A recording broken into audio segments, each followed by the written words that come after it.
Hello, everyone. This is Antonio Carrion. And while we're waiting for a few others to sign in, let's go over some housekeeping.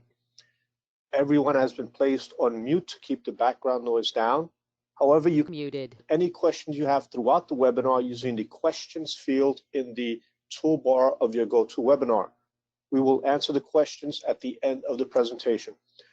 We are recording this presentation and it will be distributed tomorrow to all attendees as well as those who registered but were not able to attend. We're constantly sharing important updates on technology and software tools, best practices and tips and tricks on our social media channels. So we encourage you to follow us on LinkedIn, Twitter, Facebook, and subscribe to our YouTube channel where we have hundreds of instructional videos. Please take a moment at the end of the presentation to answer our poll or request additional information. With that said, good day, everyone. This is Antonio Carrion. I am the Vice President of Marketing at SWK Technologies. Thank you for joining us for today's webinar, Managing Your Workforce Remotely, HR Policies and Technologies. First of all of us at SWK hope you, your families, friends, and coworkers are well during the COVID-19 pandemic. At SWK, we had decided early on to let everyone work from home, so we are all well and operating at 100% capacity. Today's webinar is part of our remote work task force series that includes 2 other webinars, how to cyber secure your remote workforce and 5 must-have software solutions for a work from home environment. All the webinars will be recorded and made available to you. If you joined one of these previous webinars, the introduction will be familiar, so please bear with us. We also have our Business Survival Guide, which is a 64-page ebook with a ton of tips and best practices for working from home, securing your applications and data, and other solutions that can help you during good times and bad. You can find all of these and many more resources on our website, swktech.com. Our hope for this series is that you make the wisest possible decisions relating to technologies and software automation solutions during the current crisis and what is now being called the new normal. We are seeing a few approaches across our customers and prospects, and I'd like to share those with you. We have some customers that are super busy, and they are using this time to identify gaps in their systems and gaining insights into their operational weaknesses and vulnerabilities. Some are optimizing on the fly.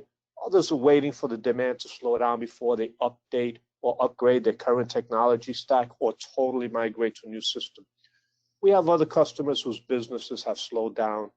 For them, it's a good time to internalize and analyze their operations. During this time, some customers are investing to prepare for the economic rebound.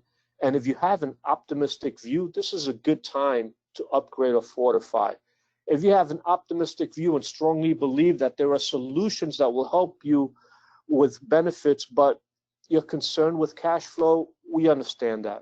But talk to us. We can help you set your software technology priorities. We can work with you to defer payments on solutions that you want to acquire, or we can help you facilitate low interest rate loans on your upgrades. That includes not only the software, but the implementation and maintenance as well. Our role is to help you endure the crisis today and to position you for success when the crisis is over. At the very least, we hope we can provide you with some educational material that provides food for thought and that may help you make wise decisions moving forward. Next slide, please. Today, I will be joined by Celia Stone, the SWK Chief Human Resources Officer, and Nathan Triplett, Director of our Human Capital Management practice. Celia is a highly experienced HR leader, and Nathan is exceptionally adept at helping customers implement technologies and systems that help them manage their talent. Next slide, please. A little bit about SWK. Here is our corporate org chart. As you can see, SWK is a fully owned subsidiary of Silversun Technologies, Inc., which is publicly traded on the NASDAQ market under the ticker SSNT. Silversun has other entities, including Secure Cloud Services, Inc., which focuses on application hosting, and Critical Cyber Defense Corp., which provides high-end cybersecurity services by way of a fully staffed Security Operations Center, or Smart SOC, as we like to call it. Next slide, please. And here's a quick overview of SWK. We are a national company and have over 200 employees working coast to coast across the US. So we're used to a remote working environment. We're a top partner to companies such as Sage and Acumatica, as well as ADP and other independent software vendors with strong HR solutions. We are very highly recognized in each one of our practices. Next slide, please. So I briefly want to talk about crises and some of the things that we have all experienced, or at least most of us. Every few years we encounter new crises. If you remember Y2K, I mean, in retrospect, it's easy to disqualify it as a non-event. But if you recall, there was a lot of hype and anxiety leading up to it. And what's important about Y2K is that the 90s were the time when online businesses really took off, and the concerns over the so-called millennium bug brought business continuity, disaster recovery concepts to the forefront of technology strategies and concepts that we're applying today, especially in the midst of this current crisis. Soon after, we saw the dot-com bubble burst from those overvalued internet companies from the 90s. You remember those, the ones that spent their entire marketing budgets on that one Super Bowl commercial, and we never heard from them again. Then, of course, we had the terrorist attacks on 9/11, which was a regional event but painfully felt across the US and showed us how vulnerable we can be. During Hurricane Katrina in 2005, almost 2,000 people died. And we had the financial crisis in 2007 stemming from subprime lending practices and the collapse of large financial services companies. In 2012, we had Hurricane Sandy, which knocked out our power in the Northeast for a few weeks. These are only a few memorable examples. Clearly, we've had wildfires on the West Coast, tornadoes in the Midwest, and other catastrophes. I'm not trying to just paint a gloomy picture here, but the fact is that these crises do occur, and each one of them is different. They have a different dimension, a different source, but they all impact our economy, regionally or nationally. And each crisis has had lessons for businesses and individuals. Now we're facing the coronavirus, COVID-19 pandemic. COVID-19 feels different than the other crises, maybe because it's invisible, because it's contagious, because it has isolated us. It's led to a vast migration of people working from home. So our technologies, our daily routines, and our stamina are being tested. It has definitely had an emotional impact on millions of people. So next slide, please. The new reality of this crisis and what we're facing is that employees have mobilized en masse to work from home. Some companies already had a dispersed remote working model and culture, so this was not a shock to them. But a lot of other companies have never had remote workers to this extent. And this is very important now because this may be part of the new normal. Companies with physical locations clearly have had to shut down, and they're trying to find new ways to deliver their products and services. A lot of companies are reacting to this change, and they're not truly prepared. And they're facing a lot of risks that they're not even familiar with. You know, as we discussed in one of our other webinars, is a lot of people don't realize that the majority of your work from home devices are not automatically secured, especially if they're personal devices. But within the context of this conversation, you know, HR departments are already overburdened with federal, state, and local employment regulations and the growing compliance requirements. Now they're tasked with managing human resources remotely during a time of crisis. So if we can go to the next slide. The new realities have brought about these challenges. As I just mentioned, most work from home devices are not secured. And Although that may seem like a technology issue, I want to bring it up in the context of HR management because there is a training component here. And training is the easiest way to secure your devices because most hacks are from human errors, such as people opening attachments from unknown sources or entering passwords into portals in response to a scam email. That is occurring exponentially now with remote workers and hackers knowing these vulnerabilities. Most employers have not received cybersecurity specific training, and it's really not that difficult to do. And if you have any questions about that, ask us. We're absolutely expert in that field. One of the other challenges is maintaining or increasing employee productivity without having deep experience managing a remote workforce. Now, I truly do believe that the majority of employees are doing right and they're working hard and they're being productive, and some are used to it and some are figuring it out. But I think managers don't always know. You may be taking something for granted or you may be concerned. You know, managing a remote worker is not the same as managing employees within an office where you can see and hear them throughout the day. And you're also losing face-to-face time with employees and not knowing the ramifications of what that means. And of course, not having work from home policies is something we're going to discuss. So we're hoping to address some of these things. And here to start off the conversation on HR policies and best practices is Celia Stone, the Chief Human Resources Officer at SWK. Thank you so much, Antonio. You know, these are really very interesting times for all of us.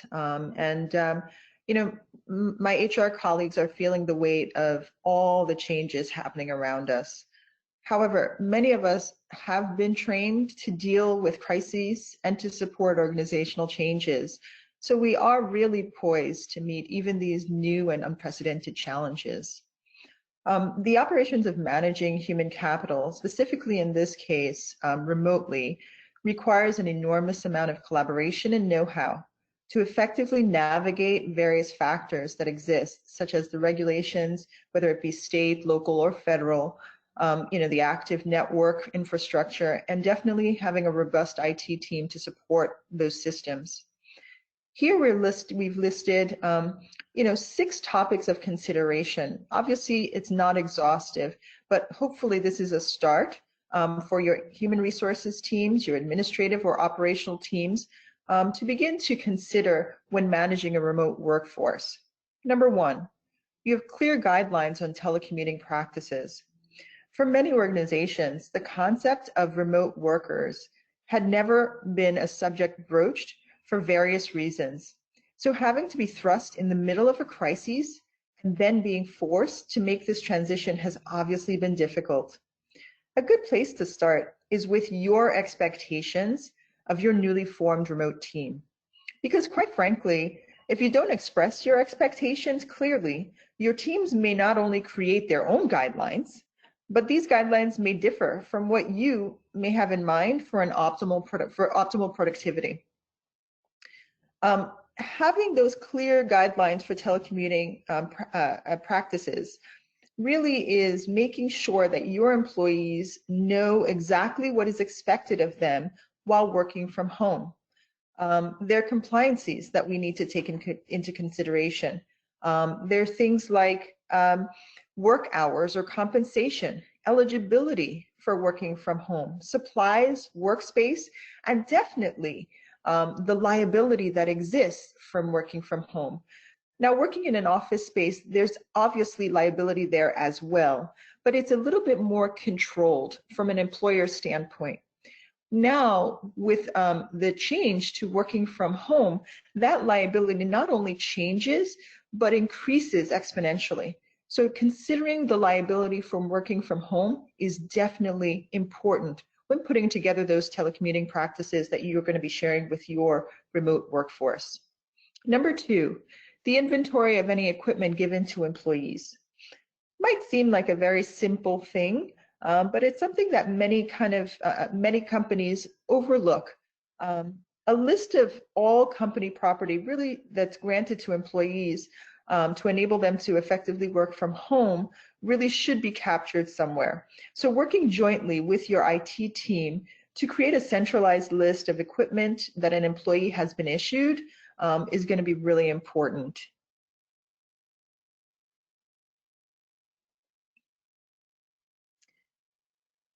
Remember, you will be needed to set up a viable maintenance and/or replacement schedule for these items as well. So it is much easier when you have a centralized repository of all issued equipment.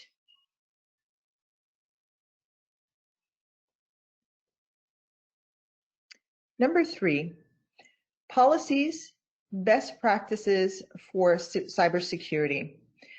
This topic is one for major consideration. At SWK, we have established protocols regarding the importance of cybersecurity and protecting all of our internal networks. We not only have the support of our cybersecurity team or our Smart SOC, as Antonio mentioned, monitoring and protecting our network from attacks, but we've also offered company-wide trainings to educate our team so that they're able to do their part in an effort to keep our networks safe from breaches, including things like assessing, being able to assess emails for potential phishing scams or internal breaches, for guidelines that are used for identifying how bad actors are accessing our company networks, is all part of this training that has been provided to our employees so that they can have an active role in making sure that our systems are secure, not only when we're in the office, but when we are home. You know, the reality of working from home is that, you know, many times we have not just our employees using our equipment, but especially with our kids home from school, I can imagine that every so often, you know, an employee's child is probably getting on to do work or what have you on that equipment as well. So making sure that your employees understand how to keep our networks safe is really important, so they can also communicate that and really create some really good, strong guidelines around how company equipment is utilized, whether at home or in the office. Number 4, communications platform and tools connected to coworkers.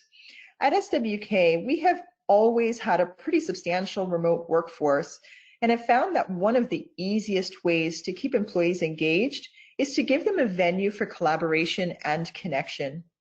This venue can be whether instant messaging or a video web app that simply allows for seamless communication between team members and prevents them from feeling isolated or disconnected from their team or the organization as a whole. It's really a really easy change or transition that can be made within an organization that pays off huge dividends in terms of employee engagement and employee satisfaction. Number 5, the employee self-service portal with access to benefits and payroll documentation and tools. Employees should have access to basic employment and information when they need it. And for those employees who have become accustomed to walking into their HR office to request these items will truly feel a loss during these times of work from home. So introducing a self-service platform, preferably one that is a browser accessible through a SaaS platform, will enable your employees the flexibility and the control to access, update, share any pertinent employment information with ease. And quite frankly, that's what we want to be able to provide to our employees, especially during times where there are many other worries that they have. If we're able to eliminate or create some ease of access for them, it would be really important or really great to be able to do that. Not to mention the benefits to your HR team in terms of accuracy, time savings, and efficiency when using an employee self-service portal. Number 6 is the cloud-enabled system. This system should allow you to provide things like the employee self-service, and should also have compliance features that keep the integrity of your network secure. There are also many benefits of having a cloud-based option, like the increased accuracy we talked about, but also ease of compliance, which is really important these days, especially in the light of all the changing regulations that are coming our way. So ease of compliance is definitely a huge consideration when it comes to choosing a cloud-enabled system. Scalability is also one of the benefits. Being able to scale your reach without increasing resources is also a really good, huge consideration.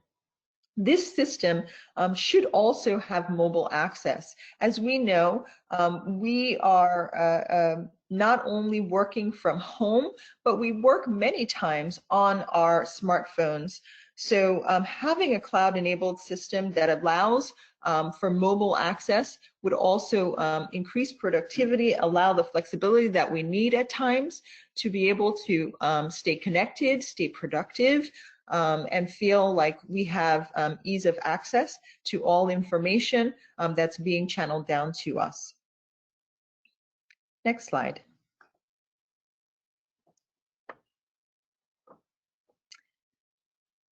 So staying connected to your remote workforce, especially during these times, is paramount. So we decided to put an otherwise negative acronym to positive use. So we used COVID to create a handy way to remember how to stay connected to your remote workforce, or how to effectively stay connected, I would say, to your remote workforce. So the C in COVID is the cadence of internal and external communications. And speaking with colleagues, friends, both here in the States and abroad, I would say by far, every single one of them makes a comment about the briefings that we hear from Governor Cuomo at 12 o'clock every day. It is something that people look forward to. It is something that I think if one day is missed, there would definitely be a huge loss. It would definitely be felt not only here in New York, but across the country and beyond. So having a cadence of communication, especially during times of uncertainty and constant change, is obviously key. However, adopting the right cadence of your communication may be just as important, if not more important. So you want to make sure that you convene your crisis management team and identify the various levels of communication needed, in addition to the appropriate cadence that you want this communication to be delivered. So is it a daily peer-to-peer check-in? Is it a weekly team meeting? Is it a monthly company update? Identifying the right cadence allows your employees not only to know that communication is coming, but to know when. Giving them clear expectations as to when to expect communication is also a way to sort of ease fears, concerns, definitely stress levels. So make sure that you strike the right balance there. The O is offering opportunities for your team to share confidentially. Privacy rights is something that has come up over and over during the course of this pandemic. Understanding whose rights need to be considered is also a point of discussion and conversation. A couple of weeks ago, Trader Joe's came under great scrutiny about keeping certain information private. There were several team members at Trader Joe's who had contracted COVID-19, and it was not shared with the rest of their team, and they were up in arms about that. And Trader Joe's stood by their privacy rights, the privacy policy, as to not sharing that sort of information with anyone. And they were backed. They were backed over and over. So understanding that you need to create a clear path of communication for your team to share any changes in their work lives, whether it's challenges that may arise, additional equipment that's needed. Obviously, if somebody is ill, letting them know that they can reach out to someone. So whether it's your HR representative, whether it's a crisis team member that you've identified that is going to be on hand at all times to be a guide, to provide resources, whether it's about any health updates, wellness resources, or policy to folks in a confidential and safe manner. That's really important, especially during these times. The V in COVID is for video conferencing for team meetings. Staying connected may feel like a challenge while working from home. However, providing your team with digital communication tools definitely makes it easier.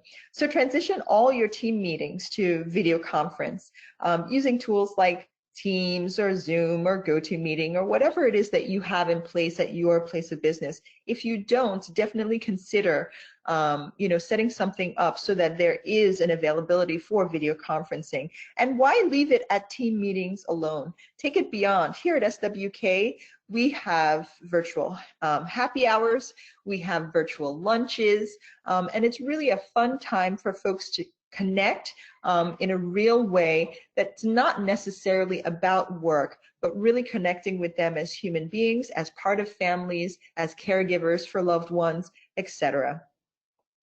The I in COVID is for your internal policies. Make sure you have them and remind your employees that they exist, whether they are at home or not. Ensure that your team is up to date on all the internal policies and remind them that they still apply even while they're at home. These policies are there for them for their guidance. They need to be updated as things change across the country, within the states, and definitely locally. You need to make sure that these policies are updated. Not all the changes that have occurred during this pandemic require your internal policies to be changed, but make sure that you are in fact communicating, whether it's the temporary changes to policy or things that are being offered from various vendors or organizations that support your company, so that they understand that it's not necessarily just a policy change, but it may be something just while the pandemic is still going on. And finally, the D in COVID is for the various departments that we need to keep an eye on. So whether it's your Department of Health, Department of Labor, the Center for Disease Control, the EEOC, etc. It's going to be very important for you to stay up to date with everything that's happening within these various departments and be able to share the various external resources to your team in order to supplement the information that you're providing, because there's no way that you as an individual or even your crisis team is going to be able to provide up-to-date information to your teams, because so much is changing so quickly. So giving them, what we've done at SWK is create again, a central repository where we have these links to the external resources that folks can definitely go on and follow along as things happen, and those are constantly updated. Hopefully, this will give you a good place to start. It's not, as I said earlier, exhaustive, but it is definitely for folks who are doing this, especially for the first time. It's definitely a great place to start, and when considering managing your remote workforce. With that, let me introduce my colleague, the Director of our Human Capital Management, Nathan Triplett. Thank you, Celia. Great job. And, I'm going to shift a little bit and talk in a similar vein, but more around how technology can help with some of the disruptions that we're seeing. And want to start with talking about HCM, or Human Capital Management. HCM, or Human Capital Management, is really the underlying technology that supports all the different areas of the employee lifecycle that Celia was referring to. And I want to go deep into each one of these pieces on the wheel and talk about how some organizations are leveraging this technology during Corona. But at first, just want to take a high level around who needs HCM and some of the factors that drive the selections that my customers make. Next slide, please. So when we look at HR technology and where it's applicable or where it's not, some of the biggest factors that we see are size of an organization, data entry. It's going to be exponential based as we have more employees that are coming into organization. The time to compile reports, the compliance items are all critical factors. Geography, I'm in the great state of Ohio or Pennsylvania for payroll purposes, tends to be more complex. As we go out west, California and Oregon are a little bit more notorious for HR and labor laws. New Jersey and New York have their own complexities. So where our employees are and where our employers are tends to play a pretty big factor. Industry, we see higher on service-based industries, the need for a talent management solution like an applicant tracking, learning management, or performance management. Construction, we see things like prevailing wage, Davis-Bacon, and FLSA being more applicable. Internal expertise also plays a pretty big factor. This is less around do we need technology or not, but what's our approach? How is deployed? For instance, if we're processing payroll, we have that function in-house, or are we outsourcing that function? Based on the resources that we have to maintain compliance, that tends to be a pretty big factor. Growth is similar to employee count, right? As we're growing, we have new employees to hire, new employees to onboard, more benefits to capture, more time to capture. We need to pay them, do performance reviews. So everything's exponential as employers tend to grow and expand into new markets and new locations. Compliance, as we have more employees, more compliance, and really in times like this, for instance, the CARES Act, there's additional data we need to capture, both from the time perspective as well as the payroll perspective. And then last but not least, we look at organizational culture, goals, and priorities. Every conversation I have with our customers starts with the fact that, okay, typically it's initiated by something that's broken today. And not only what's broken today, how we can help get past that, but what's our strategy for next year, for 3 years, for 5 years, and making sure we've got a footprint and a strategy that is going to be not only servicing their needs today, but also the needs in the future. So going back to the employee wheel, we want to start in the top at recruiting management and applicant tracking. Things that we tend to think about and would encourage you to think about, if things are growing quickly and you're one of the organizations that's not as impacted, how quickly can you respond to staffing changes? How easy is it for you to be able to post new requisitions? What's your time to hire? And is there an opportunity for technology to speed that up? With high unemployment, we expect more candidates to come into the pool. And so you're going to have more applicants to sort through to try to find those best employees for your organization. So being able to do keyword searches or knockout questions or questions that are going to indicate fit. So instead of looking through 100 applications, I'm looking through the top 5 or top 10 and getting in front of those employees before they hit the marketplace. Farming internal resources via skill search is something that we see happening a lot right now, especially if there's job consolidation or any kind of employment changes. The ability for employees to wear multiple hats or straddle multiple jobs is something that we're seeing quite a bit of. So the ability to go in, to reference and do searches for any skills or talents or certifications within your employee base to quickly be able to fill gaps as they pop up within the organization tends to be a pretty beneficial function. And then finally, referral mechanisms and incentives for recruiting.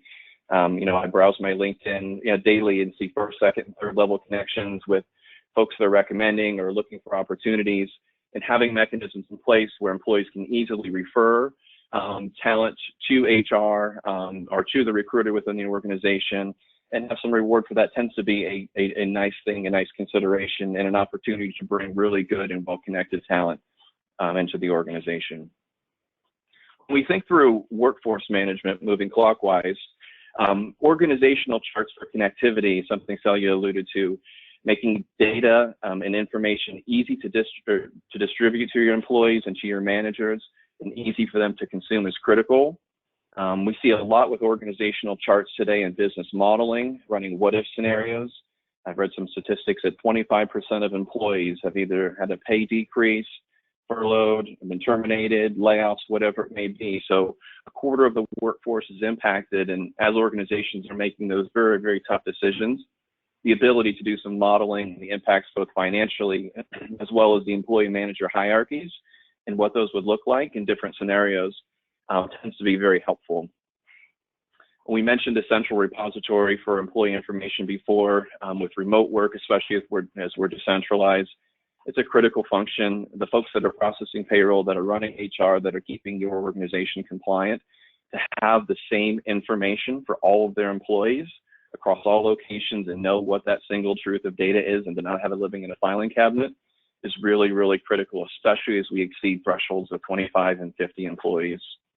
And then electronic onboarding is something certainly that we see with workforce management. It's low touch. It helps us get good data in the system and good data into the hands of the people that need to do something with it in terms of processing.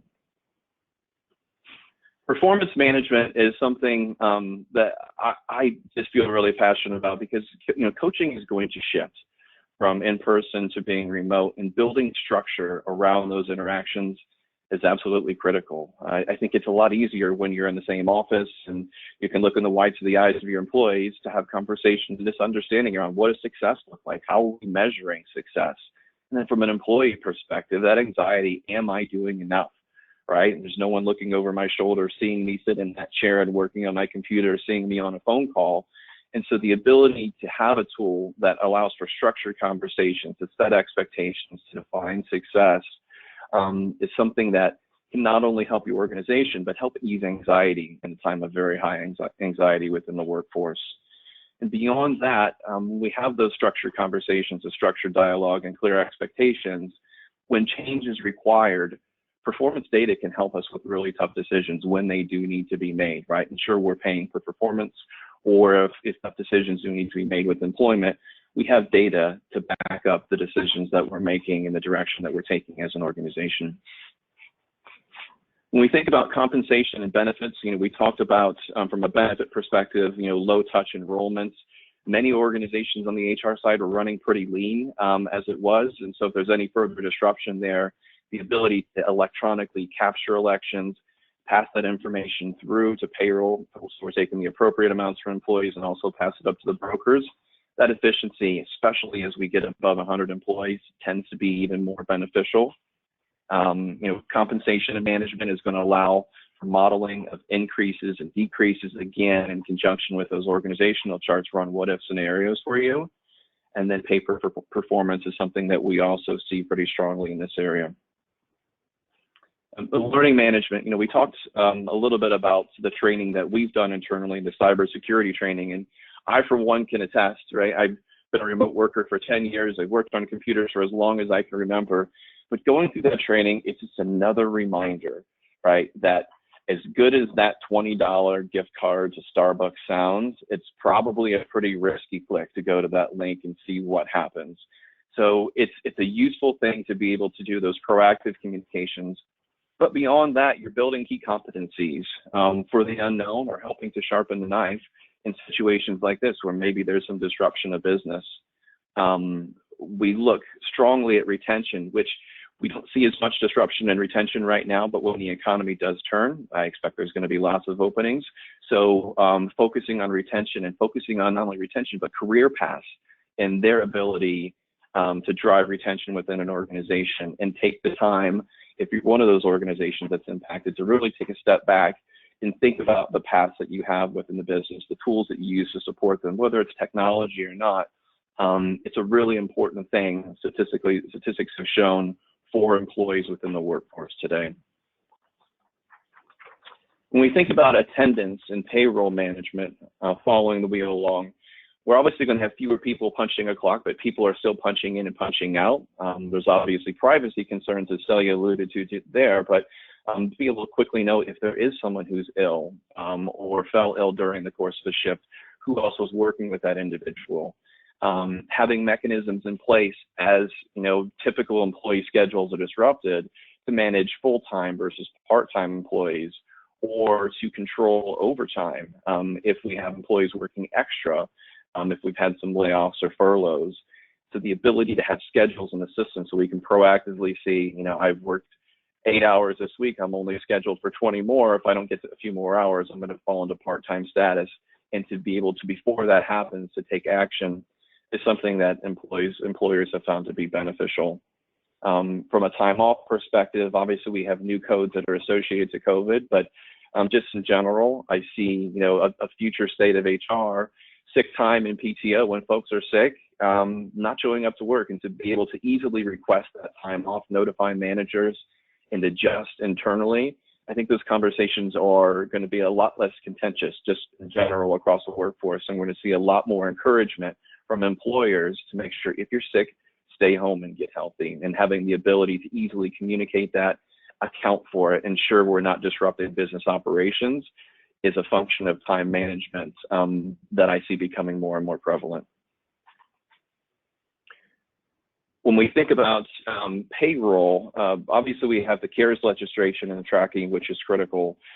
Something that we're seeing pretty prevalent right now as well is using pay cards, and even pay cards that have the option for some payday loans or the ability for compensation for hours worked.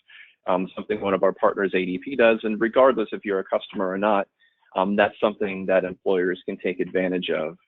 When we think about low touch type of situations, no longer printing out and passing paper checks, moving to more of a direct deposit, employee self-service, as someone who's gone through a couple home purchases, if we're looking at home equity loans right now, the ability to go out, see my pay information online, pull my last 2 years of W-2s down without ever having to call HR or touch a piece of paper is something that's really beneficial and a great thing and a great tool to be able to provide to your employees. And beyond that, just thinking about payroll in general, it's one of those functions. When you think about this wheel here, the human capital wheel, everything is optional except for payroll, right? We've got to pay our employees. And so when we think about processing payroll, as we're working from home, do we have the tools to do that? Do we have the data that we need to do that? Is the data flowing together in a way that is going to be able to, that's going to allow us to effectively and accurately process payroll? Moving up to exit management, obviously it's something that we're seeing a little bit of today. The ability to document discussions, to communicate key compliance items. A lot of organizations outsource their COBRA communications. And then if we have any team realignments, organizational realignments, many systems, it's really important to have those employee manager hierarchies for time off requests or different levels of approvals. The ability to easily do that, just as part of maintaining your employee base, tends to be a pretty critical function, especially as we get higher employee counts.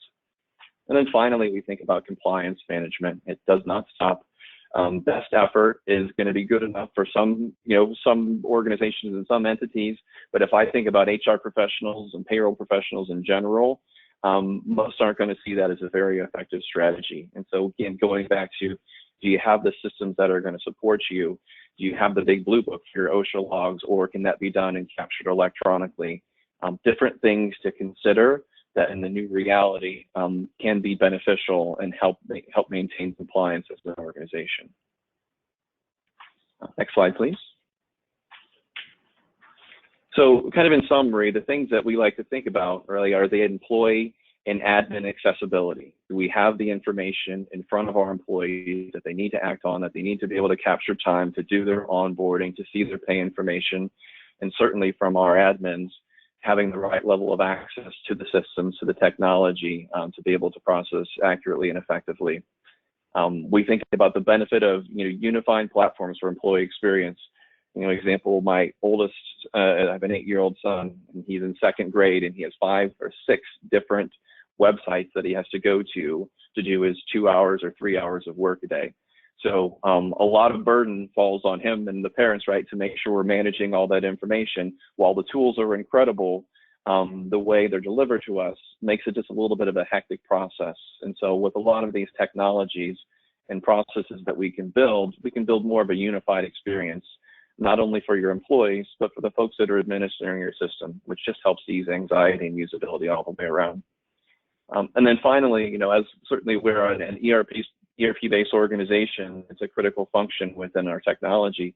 The ability to easily and quickly push data out to from payroll to ERP, if we are processing remotely, right, if we're not all in the same place, is something that's critical. There's different strategies for doing that with different systems, but again, something that maybe we didn't think about as heavily before, but now being more centralized or decentralized, that we do need to account for.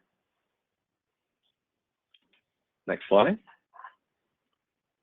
So as for next steps, we've outlined a couple of potential next steps here, and I think what I want to encourage more than anything is, we're here to help. Whatever that looks like, if you're investing, if you're optimizing, if you're venting, looking at challenges or strategies. We have some different interactions that we have kind of identified here, but these don't have to be linear. If it's just a matter of helping you understand what your current technology can or can't do, and put some plans in place for you, if it's looking at, possibly investing in a couple things that you think could help you now in the future, or just talking through overall strategy similar to what we're doing at SWK, as I think we're doing an exceptional job. And we're fortunate to have, a lot of experience in being in a remote working environment even before going into the crisis. But we want to help, whether it's 30 minutes, if it's 60 minutes, whatever that looks like. Know we're here. We've got some strategies in place that we'd be happy to share, and happy to spend some time with you to see, what is or what is not applicable to your business. And with that, I think we have questions. Well, thank you, Nathan, and thank you, Celia. That's a ton of valuable information for HR leaders and managers. First, I'd like to apologize if we had a brief technical blip, but you know what? That's reflective of our current environment. I mean, there are tens of millions of people working from home now. Not millions, not hundreds, there are tens of millions of people working from home. The bandwidth is now being heavily used. In my opinion, it's the teenagers playing video games, but never mind that. This is for real. This is a real life lesson in work from home environments. So think about the disruptions some of your employees may be experiencing if they're having technical difficulties, and then the emotional stress that comes with that, something they may not be used to. So, if you feel that you missed something in part of this webinar or would like more information, request a free assessment that Nathan just mentioned. Most of you are already our customers, and we're more than happy to answer any additional questions that you have or help direct you. A poll is going to pop up momentarily, and please, respond to that if you'd like to get in touch with Nathan. I'd also like to simultaneously open it up for questions. If you haven't already, please submit your questions in the questions field of your GoToWebinar toolbar.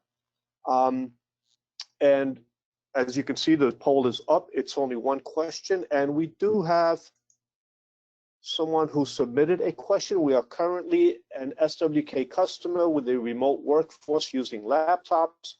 How can I schedule a thorough security audit of our devices? Well, you can contact your SWK customer or technical account manager, or you can send us an email at info@swktech.com, and being a customer, we will respond to you immediately. Okay, I believe the poll is still up. If you have any other questions, please submit them. I'll give that another second or two.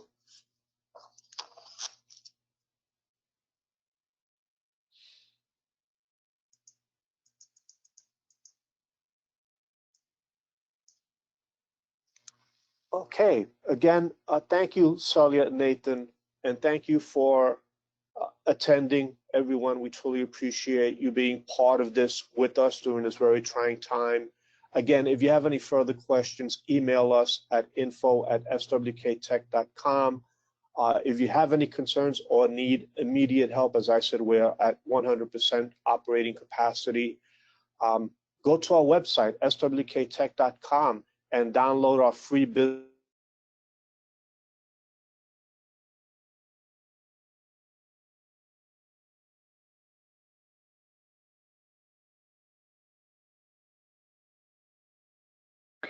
So it looks like over we 60 lost pages Antonio. of very informational subject matter work from. We wish you good health.